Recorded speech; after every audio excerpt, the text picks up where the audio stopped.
The Lord be with you. A reading from the Holy Gospel according to Mark. As Jesus was passing through a field of grain on the Sabbath, his disciples began to make a path while picking the heads of grain. At this, the Pharisees said to him, "Look, why are they doing what is unlawful on the Sabbath?" He said to them, "Have you never read what David did when he was in need and he and his companions were hungry? How he went into the house of God when Abiathar was high priest and ate the bread of offering that only the priest could lawfully eat and shared it with his companions?" Then he said to them, "The Sabbath was made for man, not man for the Sabbath. That is why the Son of Man is Lord, even of the Sabbath." The Gospel of the Lord.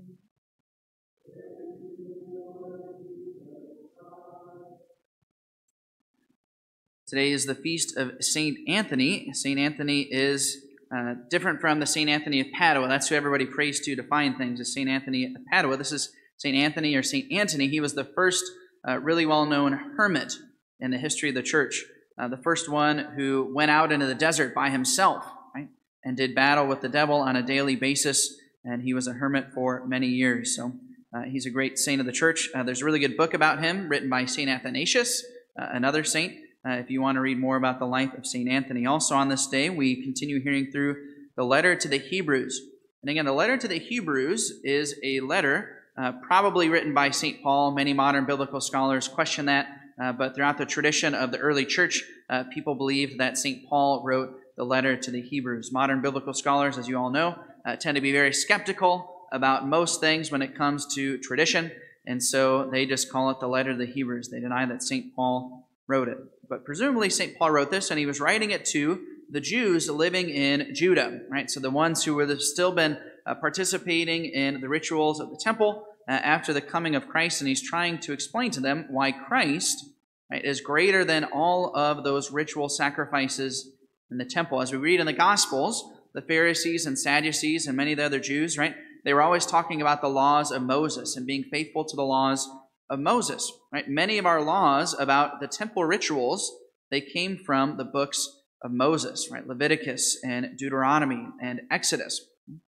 And so St. Paul here in the letter to the Hebrews is trying to explain to those Jews living in Judah why all of those rituals, why the temple sacrifices, everything from the Old Covenant, right, has been now transformed.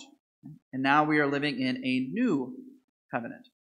And one of the interesting things that St. Paul points out here, that many of those Jews of his day were misunderstanding, is that he was proving to them by means of the Old Testament itself that those laws of Moses were meant to be passing. There were many different covenants in the Old Testament. If you want to go more deeper into this, you can read the letter to the Galatians. But essentially in the Old Testament, there were two different kinds of covenants that God made with his people. One covenant was a grant covenant, which is what scholars call it. Basically, a grant covenant is something that you would make with a son or a family member. It's something that is unconditional, something that you give no matter what the other party does in return. And so God made those kinds of covenants with his people. And then a different kind of covenant is a treaty covenant, as scholars call it. A treaty covenant would be between two equal parties, but parties who are not family, right? And so there are mutual terms of the covenant.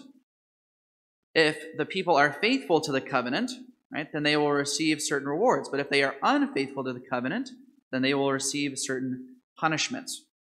So the covenant that Moses made with the people in the book of Deuteronomy, for example, that was a treaty covenant.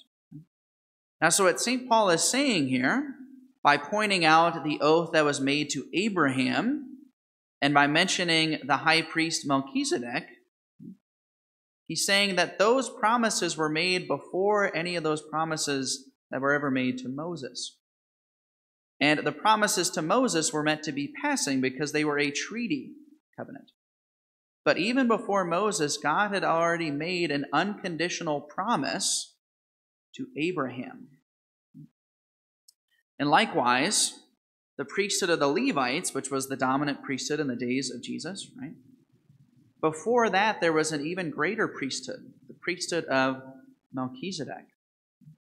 The ritual sacrifices of the Levites were based on imperfect sacrifices.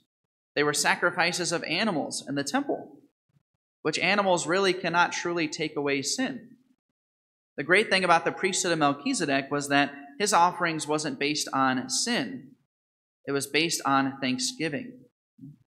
Melchizedek famously offered in Genesis 14 a sacrifice of thanksgiving on behalf of Abraham, a thanksgiving sacrifice of bread and wine, just as Jesus at the Last Supper established a new Eucharistic sacrifice involving bread and wine. Right? Now, something else that's kind of fascinating about Melchizedek is Melchizedek was the king of Salem. Salem, we know from the Psalms and from Jewish tradition, was what Jerusalem was originally called. So when King David and the Israelites came in and they conquered the Jebusites who were then living in Jerusalem, it was called Jerusalem in those days, but previously it had been called Salem. So Melchizedek was not just the king priest of Salem, he was the king priest of Jerusalem. Jerusalem. So Melchizedek in Jerusalem established this priesthood based on thanksgiving sacrifice of bread and wine. And so Jesus at the Last Supper in Jerusalem establishes the new covenant sacrifice of bread and wine in thanksgiving. Now the other thing that's interesting here is St. Paul mentions the oath that was given to Abraham. The oath that was given to Abraham. What's interesting about the oath that God made to Abraham is that all throughout the rest of the Old Testament, whenever the Israelites are deeply in trouble, they will always make reference to this oath that God made to Abraham. For example, even Moses, after the Israelites had committed the great sin of the golden calf, and God was threatening to wipe the people out, Moses said, "Remember your covenant, remember the oath that you made to Abraham, our father." What was the oath that God made to Abraham? It was an unconditional promise. It wasn't a treaty covenant that God made with Abraham. After Abraham and Isaac were faithful to God's command on Mount Moriah, when Abraham was going to sacrifice him, in reward, God made an unconditional promise to him. He swore by his own self, not by the fidelity of the people. He swore by himself, "I will make you a blessing to all the nations." So in a certain sense, what St. Paul is saying here is the reason why the temple has passed away, the reason why all those ritual sacrifices have passed away, is because even before those things ever arrived, God had already established something greater, an even greater promise through Abraham. Now, the last thing I'll point out about this promise to Abraham, again, I mentioned how Melchizedek was the king of Salem. Abraham, where he was going to sacrifice Isaac, was on Mount Moriah, which according to 2 Chronicles is the very same mountain range where the temple in Jerusalem was later built. And so you might say that Abraham, right, and all those who came before him, whenever God's people were in trouble, in order to beseech the mercy of God, they beseeched that covenant with Abraham that he made on Mount Moriah, which we now call Mount Calvary. Whenever we want to beseech the mercy of God in the new covenant, we do the same thing. We invoke what happened on Mount Calvary in Christ's sacrifice.